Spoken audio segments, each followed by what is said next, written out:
یعنی فرض خودری دی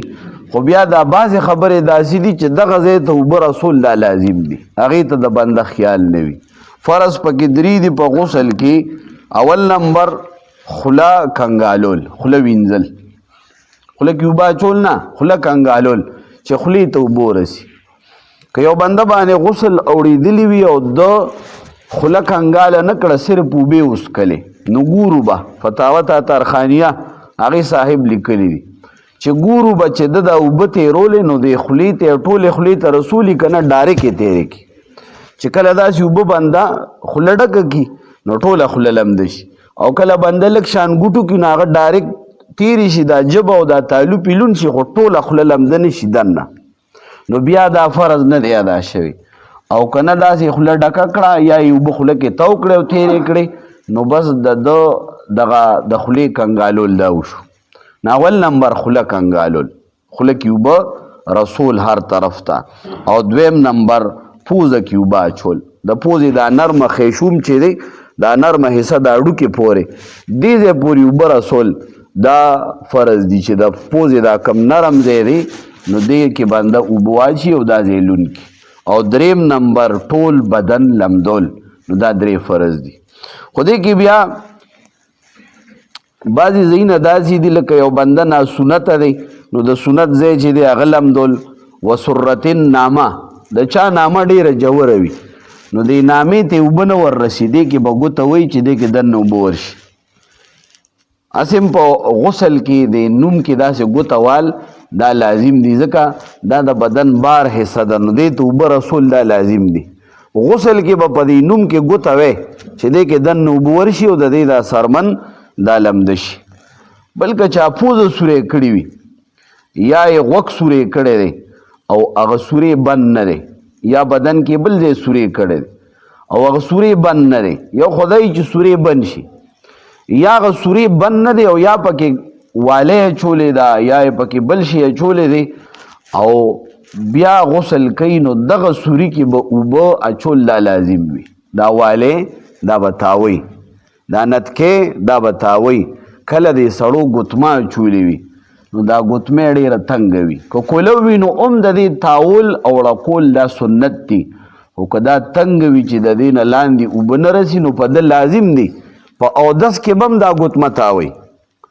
او په غسل کې به هم تاوی که تاوی نه کړه او لاندې اوبه ور نه رلې نو د ده به غسل ونه شي یو ګورې زنانه به په دې خبره پوهیو د زنانه په دې ګوتو باندې په خپو لاسونو باندې دا پالش لګوي نو د دې پالش لاندې دا پوره پټ وي لکه د پینټ په شان د دې نه لاندې نوک اوچ پاتې کېږي نو که یو زنانه دغه پالش د خپو په ګوتو لګولی دی یا د لاسونو په ګوتو باندې نو دې سره نه د دې غسل کېږي او نه یې سره اودس کېږي دا بې اودسه مونځونه کوي نو که یو زنانې لګوي هم بعضې زنانه وایي زه لګومه خو بیا د دې څه خاص شی دی په هغې باندې لرکومه نو صحیح ده ضرورت ورته څه دی چې دومره نازکه مسله ده چې ته غسل وکړې او غسل دې ورسره نه وځي او اودس وکړې او مونځ دې ورسره نه کېږي نو زمونږ دا مولیان اکثر وایي دې سره مونځ نه کېږي نو یاره دا خو ټول خلک لګي وایي د مولیانو ښځې چې لګي نو که هغې لګي نو هغه هم غلطه کوي مطلب دا که ډېر شوق دی دی او لړکې یا په داسې ورځو کې لګې چې په هغې کې ته مونځ نه کوې نو خیر دی هغه ورځو کې هسې هم په تا مونځ نشته دی نو په هغه ورځو کې ولګوه او که نه د مونځ وخت دی ستا د مونځ ورځې دي مونځ کې روژه نیسي نو بیا دا مه لګوه دا که بیا لګې نو دا به د اودس لپاره او د غسل لپاره دا لړکې ګنې دې سره به غسل نه کېږي اودس به مو سره نه کېږي او که په غوږونو کې سورې دی یا پکې کالې دی نو هغه به لږ داسې اوړکې چې دغه سوري ته اوبه ورشي که په پوزه کې سورې دی او یا پوزه کې کالې دی نو هغه به هم اوړکې د دغې سوري لمدول دا لازم دي که دا اوچ پاتې شو نو غسل به هغه به اونځي او غسل به صحیح نه وي بیا بل نمبر چې دی هغه د دې خبرې دی چې که سړي کونسۍ کړي دي کمسۍ ویښتې غټ غټ ساتلي دي نو په سړي خو دا لازم دی چې دی به کمسۍ کولاوي او دی به د ویښتو ویښ هم لمدی او هر یو ویښته به هم لمدی په سړي باندې لازم دی چې دی کمسۍ کولو کړي او که ښځه ده او کمسۍ یې کلکې کړي دي نو په ښځه باندې داسې کمسې کلاول دا لازم نه دي چې کله په دې شرط سره چې د ویښتو اصول او ویښته اوبه رسي چې کله دا د خپلو کمسو ویښته اوبه ورسوي نو بره دا ویښته دا کلاول پې لازم نه دي بس د دې دا ویښونه وینځل دا پې لازم دي او که نه کمسې نه وي یا زمونږ د دې زمانې ښځو چې څنګه ورته دا کلیپونه وغیره چولي نو دا خو کلاوي نو دا به بیا ویښتم لمدی او د هغې ویښ چې دی نو هغه به هم لمدی او که د سړي ویښته وي نو سړی به دا کمسې کلاوي دا پې لازم دي وبشرة اللحية وبشرة الشارب والحاجب والفرج الخارج بلا دا چې د دې ګیرې دا سرمن چې ده نو دا په غسل کې وینځل دا فرض دي دې ته اوبه رسول دا فرض دي په اودس کې خو غسل دا په اودس کې ګیره په دوه قسمه ده یو هغه ګیرې چې هغه رنګې وي او په هغې کې سرمن ښکاري نو دغې سرمن ته اوبه رسول دا فرض دي په اوداسه کې او یو ګیره داسې چې ګڼه وي نو په هغې کې سرمن ته ویښته رسول دا لازم نه دي په اوداسه کې به د ګیرې ظاهر باندې به اوبه واچي او دانې او پکې داسې خلالو کې یو موټی اوبه به راوالې او لاندې ګیره کې به یې دغه کړي او که نه ګیره رنګې ده نو د مخ سرمن ته به بیا اوبه راسي او په غسل کې دا لازم دي چې د ګیرې د ویښتو لاندې چې کومه سرمن ده نو دې ته به اوبه راسي د روزو لاندې چې کومه سرمن ده دې ته به هم اوبه راسي دا مسئلې اکثر په جمی کې راشي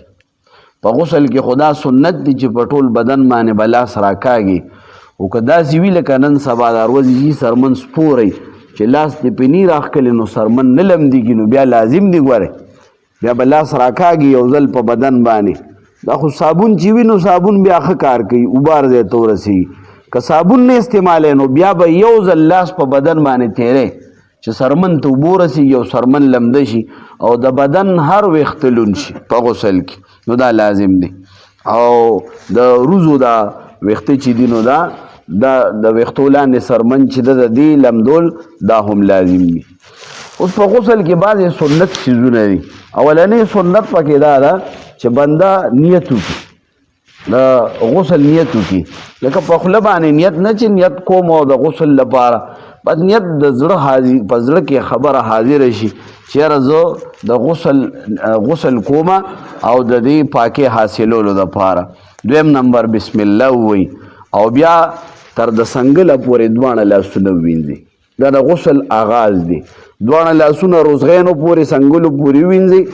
بیا که په دې بدن باندې یا په لباس باندې ګندګي لګېدلې ده هغه به ووینځي او بیا د هغې نه بعد به شرمګاه ووینځي استنجا به وکړي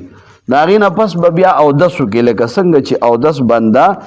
د مانځه دپاره کوي هر اندام به درې ځله وینځي څنګه چې د مونځ دپاره یې وینځي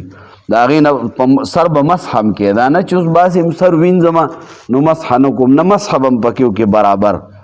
او که داسې ځای کې د غسل کوو چې هغې کې د غسل دا اوبه دا مستعملې ودرېدلې نو بیا به خپې نه وینځي او که نه داسې ځای چې هغې کې اوبه نه ودرېدلې نو خپې مو وینځه په اوداسه کې پوره اودس وکړه او د هغې نه بعد بیا درې وانه طریقې راغلي دي اولنۍ مصنف علیه الرحمت خدا لیکلې ده چې اولنۍ دا ده چې په سر باندې اوبه واچوه د هغې نه پس بیا په ښې اوږه باندې واچوه او د هغې نه پس بیا په ګسه اوږه باندې واچوه او په دغې طریقې سره موږ مړ املام به اول سر او مخه د هغې نه پس ښې طرف بیا ګس طرف دام ده خو دوه طریقې نور هم صحیح دي چې اول ښې اوږه بیا ګسه اوږه او بیا په سر باندې او داسې هم صحیح دی چې اول ښې اوږه بیا سر او بیا ګسه اوږه خو دوی لومبې دا ذکر کړی چې اول په سر باندې اوبه واچوه بیا په ښې اوږه باندې واچوه او بیا په ګسه باندې واچوه که چا داسې وکړل چې اول یې په ښې اوږه واچولې بیا په ګسه او بیا په سر واچولې دا هم صحیح ده یا اول یې په سر باندې واچولې په ښې بیا واچولې بیا په ګسه دا هم صحیح ده څه فرق نه پرېوځي په هر حال دی لیکلي چې افضله طریقه دا ده چې اول په سر باندې اوبه واچوه بیا په ښې اوږه باندې او بیا په ګسه اوږه باندې اوبه واچوه دا غسل آداب هغه آداب دي کوم چې د اودس آداب دي دا اودس چې دی نو دا د مونځ تیاری ده او کله چې بنده د کور نه د مونځ دپاره روان شي نو رسول الله صلی الله علیه وسلم فرمایي چې دله الله د مونځ ثواب ورکوي د کور نه ستا مونځ شروع شو په یو قدم باندې یو ګناه معاف کیږي، یو ګناه هغه میټاویږي، یو درجه بلندیږي. دغه شان چې کله بنده اودس کوي نو دا د مونځ تیاری ده، دا د مونځ دپاره وسیله ده، نو دې باندې هم الله اجر راکوي. کله به اجر راکوي چې په دې کې موږ دنیاوي خبرې نه کوو. کله په دې سبیل باندې بعضې مسلمانان ناست دي، خو هوښیاران، بعضې پکې سپینګیري وي، یو دې خوا ناست یو دې خوا مخامخ، او داسې خبرې کوي ته به یې دلته کې واورې. نو که خبره کیم نو دا خو تا ته نږدې ناست دی، دا خو ته په مزه هم کولی شي، دا خو ته په جومات کې ناست، نو یو بړانګه ووایي، نو ته چې دلته مونځ کې هم بیا خبرې اورې چې دا څه وایي. نو که بیا د ضرورت خبره رام شي په مزه باندې وکړه. دنیاوي خبرې په اودس کې کول دا د اودس ثواب ختموي. نو دغه آداب چې کوم د اودس دي همدغه آداب د فرض هم دي. خدا نه چې تو غسل کې او خلک د پسې ګرځي او ته آواز نه ورکړي، نه، د ضرورت آواز ورکولی شي. چې شرمګاه دې کولو ده اودس اوچې یا اودس ماته یا غسل کې نو خبرې به نه کې، خو که ضرورت شو څوک د پسې ګرځي چې فلانې کوم ځای دی نو آواز ورکړه چې دلته یم، د ضرورت خبره کولی شي. خو د غسل یو بل ادب دی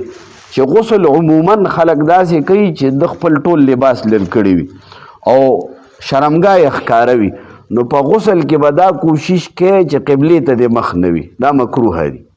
که چېرته سمون یې خوړه او که نه ځای داسې و چې دې نه بغیر نه کېده نو خیر دی، خو کراهت پکې دی چې بنده بې لباسه وي او قبلې ته یې مخ کړي وي، نو دې کې کراهت دی، نو دې خبرې ما ځان ساتي. سنت غسل هغه څلور قسمه دی چې څلورو څیزونو کې څلورو ځایونو کې غسل کول دا سنت دی. یو د جمعې د مونځ دپاره غسل کول دا سنت دی، د دواړو اخترونو د مونځ دپاره غسل کول دا سنت دی. کله چې بنده د حج یا د عمرې احرام تړي نو دغه وخت کې غسل کول دا سنت دی. او پرز د عرفې باندې د حاجیانو دپاره پس د زوال نه د غسل کول دا هم سنت دی.